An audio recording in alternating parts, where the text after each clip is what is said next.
In this lesson, I'm going to show you how to create a function definition. Actually, we'll create two function definitions, a very simple one and then one that's a bit more complex.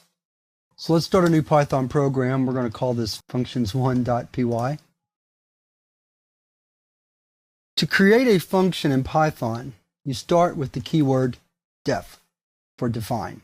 That's followed by the name of the function. Every function must have a name, except for a special class of functions called anonymous functions.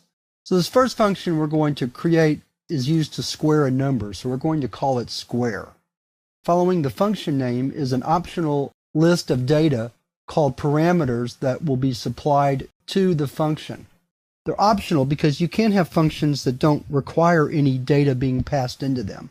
But because we're going to square numbers in this function, then we do want a number to square, so that will be our parameter, a single piece of data, number.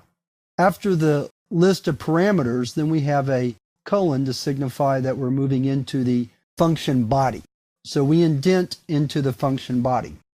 The square function is an example of a function called a value returning function.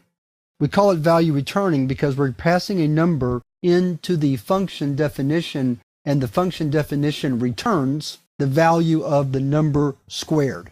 So that's why square is called a value returning function. And all value returning functions have to have what is called a return statement. In this case, that will be the only statement in our function body. And all we do to square a number is multiply it times itself. So that's what we're going to return. We're going to return the parameter number times itself. And that's the end of our function body and the end of our function definition. So that was a very simple function to create. Now let's look at a little more complex example. This time we're going to write a function that counts the number of vowels in a string. So the name of our function is going to be numVals. I like to make my function names somewhat mnemonic, but not too long.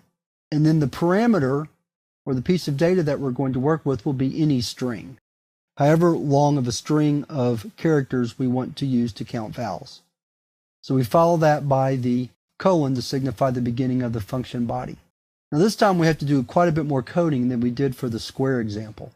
First thing we want to do is make sure that all of our characters are in the same case, so we're going to lowercase the string first. So the first thing we're going to do is call the built-in function lower to make sure all the characters are lowercase. The next thing we need to do is create a variable to store the count of vowels. So we have a variable count and we'll set its initial value to 0. Then we want a loop to loop through the string so that we can count vowels. So we'll have a for loop and we'll say for I in range the length of the string. And inside the for loop we're going to look at each letter of the string. So that's string sub I, and compare it to one of the vowels. So if string sub I is A, or string sub I is equal to E, or let's move down to the next line, and to do that we need a backslash right here.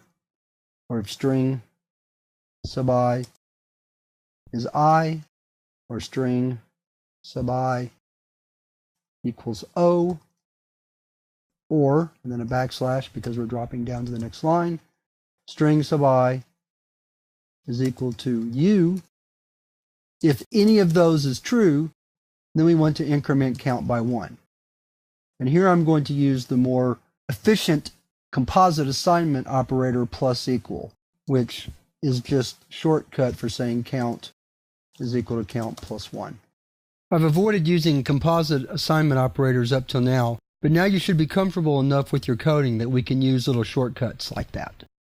So we're simply going to loop through the string and check to see if the letter that we're on is a vowel. If it is, then we're going to increment our count by 1. And that's all we have to do until we're ready to complete the function. So that will go outside the for loop. So we go back to the level of the for loop where we began the for loop, and we type return count.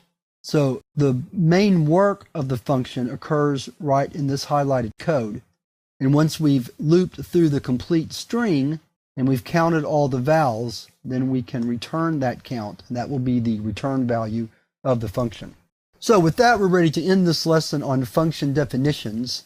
And let's move to the next lesson where we're going to talk about how to call the function to have it do the computation that we've defined for it.